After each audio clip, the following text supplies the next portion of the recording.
buena mi gente, Marcucci here again, bringing another video, and today we're going to talk about Berachain. And I've seen a lot of people talking about this on Twitter. It literally just came out a couple of months ago, or like last month. So I decided to take my time to kind of talk about it and get my thoughts out. But yeah, it looks really interesting, and I can't wait to show you what I found. So if you like the video, please remember to leave a like, comment, and subscribe if you're not done so already. Thank you so much for all your support. Thank you for getting to 700 subs. I really do appreciate it.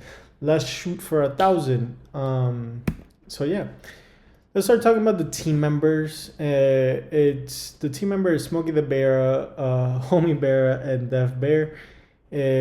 Smokey has 126,000 followers, which is pretty cool. They're basically like another layer 1 blockchain for their like NFT project. That's how they kind of started. They were like an NFT project. They built this whole community, and then they launched their own chain. So their chain, and I think this is why a lot of people have invested in this. Like we see here, Polychain Capital, Hack VC, some of the biggest. I mean, they raised $142 million. It's completely insane how much they raised, but I think the reason that they raised this much money is because of their technology. So instead of being a proof of stake, they are a proof of liquidity.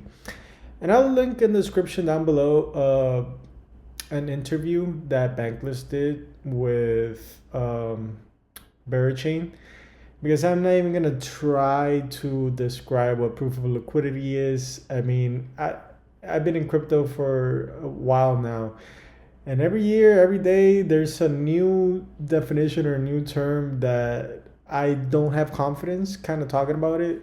So I just put these things that I found on their website. So proof of liquidity, from what I understand, is like the users are here.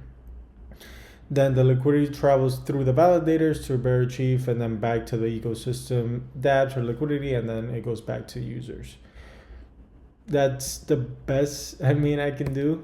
And it says that proof of liquidity solves stake centralization, align protocols with validators, systemically build liquidity, and creates a comparative economy that rewards working capital by aligning incentives across the network. So yeah, if you want to search more on proof of liquidity, obviously do your own research, please. The tokenomics are, to me, not the best. Private investors got 34%, early contributors 16%. Community 13%, and airdrops 15%. Not the words, but we'll see. I don't think token unlocks are good and bad, obviously. The next event is going to be on May 5th, so watch out for that. And the next big one, which is 12%, is going to be February 5th, 2026. So the Nakamoto coefficient right now is 7, and that is assuming, I couldn't find the Nakamoto coefficient from the Nakaflow, so I kind of did my own. And some of these assumptions are, I assumed all the stakes are accurate, and the validators are all active, and they're the only ones that doing consensus. And if there's any inactive validators that might influence the system, this stuff can vary. But Nakamoto coefficient is 7, which is not the best.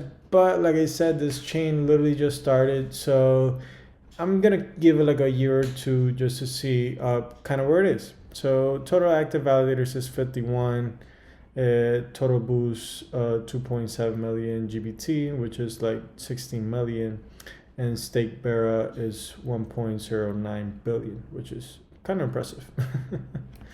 Transaction count. So this technology section. So they have done 24 million transactions in the past month, which is actually impressive. They rank 19th, which is pretty insane if you ask me.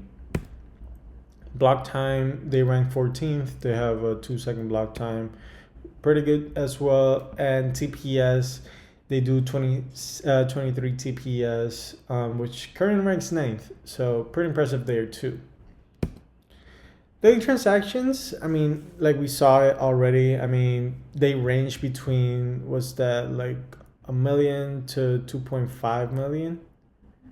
Um, doesn't, I mean, let's say like 1.25 million. So pretty good. Daily active addresses, they rank 24th, 27K, which, I mean, it had like a huge increase, right? When the token just dropped, has come crashing back down. So that is concerning to me, but still they rank 14th, which, again, pretty impressive for a new chain. So these are the fees, and fees in their native token, about less than 5K when they first started, like 20K, but less than 5K, which is, again, not that impressive, but we'll see, as things keep going along. Again, the crypto market has been very, very bearish. Funny that, they're Berachain, but it's been very bearish. So I'm not going to hold them to that account just yet, right? It's not their fault that it just came out. But we'll see later. The price has held on, so probably something good. Weekly core commits and weekly core active developers.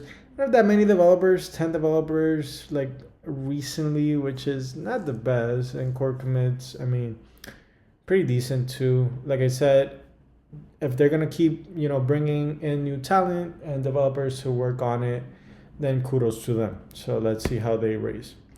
So if we're talking about price to daily active users, it's about 50K per active user, which it's not the best. But if we take into account price to daily transactions, it comes in at a 10. So I mean, there's a lot of transactions happening, not that many active users, so at least people are using the chain, right?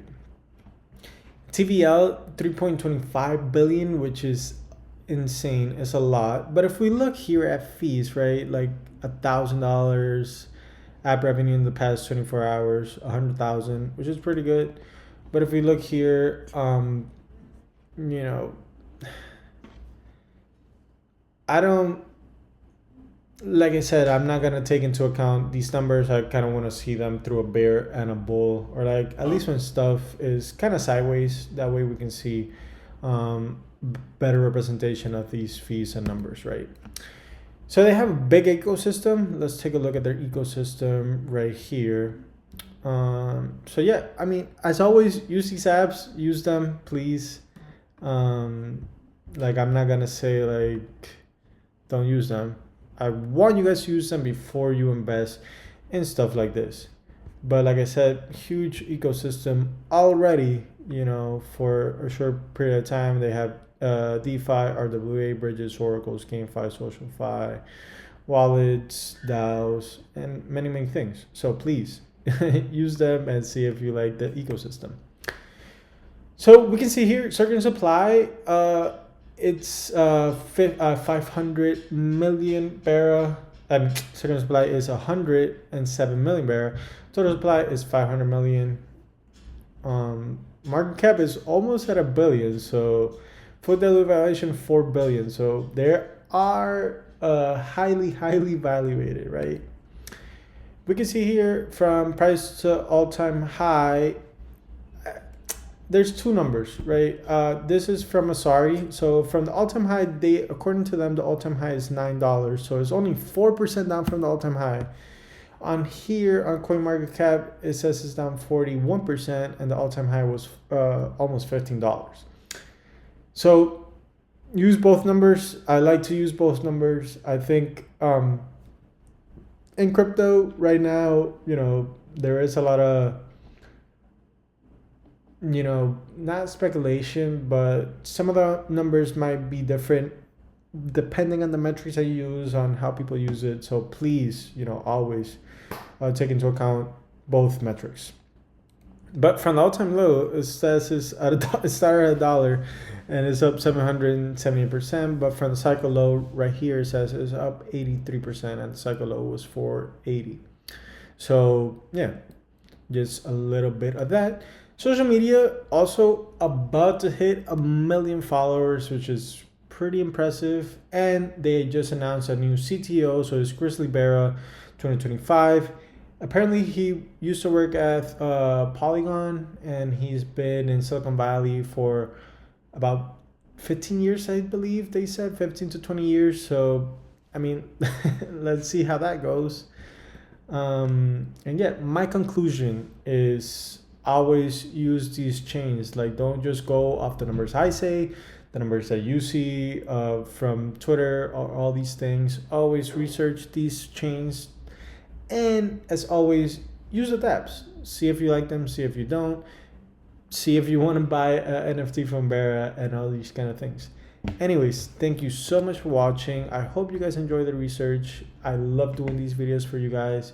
So yeah, if you have any questions, please leave them in the comment section down below. And as always, I will see you on the next one. Bye bye.